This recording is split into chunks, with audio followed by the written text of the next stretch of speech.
కడియం కావ్య హ్మ్. అమ్మ బిడ్డనా నాన్న బిడ్డనా? ఖచ్చితంగా ఆడపిల్లలందరూ కూడా నానబిడ్డలే. హ్మ్.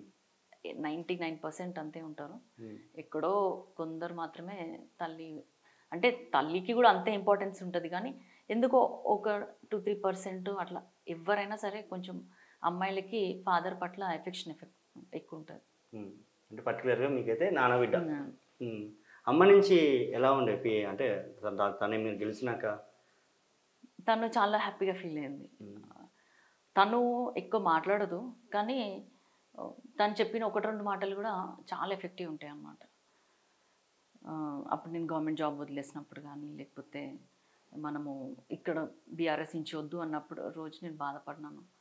సో ఆ రోజు కూడా తను ధైర్యం ఇవ్వడము, ఇట్లా కొన్ని చిన్న చిన్నవి ఉంటాయి. ఇప్పుడు దేవుని విషయంలో అయినా కూడా మనం మంచి చేయాలి ఫస్ట్, ఎక్కువ అటు ఇటు వెళ్ళడం కాదు. దానికంటే ముందు మన మనసులో ఉండాలి, దేవుడు మనతోటే ఉన్నట్టు ఫీల్ అవ్వాలి అని చెప్పి చిన్న చిన్న మాటలే కానీ చాలా ఇన్ఫ్లుయెన్స్ చేసినాయి. మా మదర్ చేసినాయి కూడా. సిస్టర్స్ నుంచి సపోర్ట్? సిస్టర్స్ అయితే ఇంకా మేమంతా ఒకటే అన్నట్టు, అంటే వాళ్ళు వేరు నేను వేరు అని ఉండదు. చాలా హెల్ప్ చేశారు వాళ్ళు, చాలా సపోర్ట్ చేశారు. ఏదైనా షేర్ చేసుకుంటాము, అమ్మాయిలమే కాబట్టి ఇక మంచి బెస్ట్ ఫ్రెండ్స్ లెక్క ఉంటాము. మా పెద్ద చెల్లి యూఎస్లో ఉంటుంది. తను మొన్న ఎమ్మెల్యే ఎలక్షన్స్ అప్పుడు మా నాన్న కోసం వచ్చి ప్రచారం చేసింది. తను తర్వాత రాలేకపోయింది. ఇంక చిన్న చెల్లె నాతోటే ఉండే. మొత్తానికి ఇది నాన్న విజయమా కూతురు విజయమా? ఇది ఒక నాన్నగారి విజయం అనే అనుకుంటాను నేను, ఎందుకంటే అది ఒక రెస్పెక్ట్ నేను తనకి ఇచ్చేది. నాన్న ప్రేమతో అనుకోవచ్చా? అంతే అంతే అంతే ఖచ్చితంగా. నేను అసలు అనుకున్నాను మనకి అసలు అవకాశం వస్తుందా, మళ్ళీ నాన్నగారు యాక్టివ్ పాలిటిక్స్లో లేకపోతే నేను ఇంకా ఎక్కువ కష్టపడాల్సి వస్తుంది ఒకవేళ నాకు ఇప్పుడు అవకాశం రాకపోతే అని అనుకున్నాను.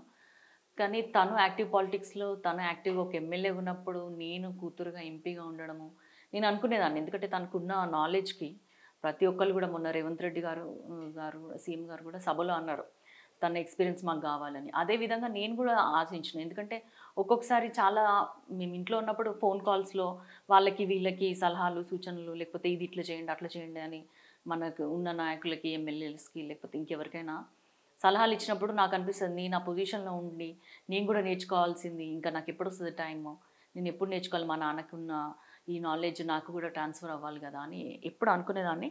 అది దేవుడు నిజంగా చాలా గొప్పవాడు అనిపిస్తుంది.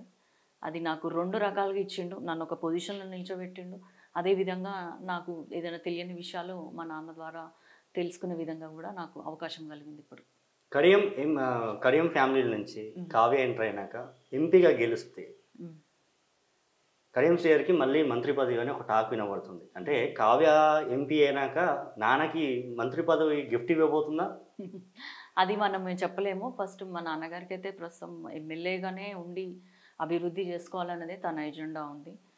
ఎందుకంటే ఆల్రెడీ ఈ మంత్రి పదవులు అనేవి ఆల్మోస్ట్ వరంగల్ జిల్లాలోనే 14 ఏళ్ళు చేసిండు.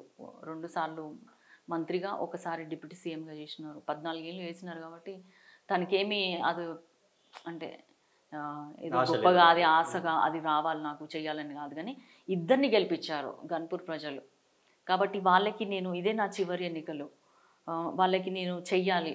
నేను చేసిన అభివృద్ధి పథకాలే ఇంకా నడుస్తున్నాయి, లేదా అభివృద్ధి పనులే ఉన్నాయి, బిల్డింగ్స్ కానీ హాస్టల్స్ కానీ హాస్పిటల్స్ కానీ, సో ఇంకా రోడ్స్ కానీ, సో ఇంకా చేయాలి. ప్రతి ఊరికి ఎంతో కొంత చేయాలి. కడియం స్టేర్ మాకు ఇది చేసిపోయిండు అన్న పేరు రావాలి అన్న ఆలోచన తప్ప మంత్రి పదవి మీద ఏమీ ఆశ లేదు మాకు. అసలైన తొలి వెలుగు. ఫాలో వాట్సాప్ @తొలి వెలుగు official.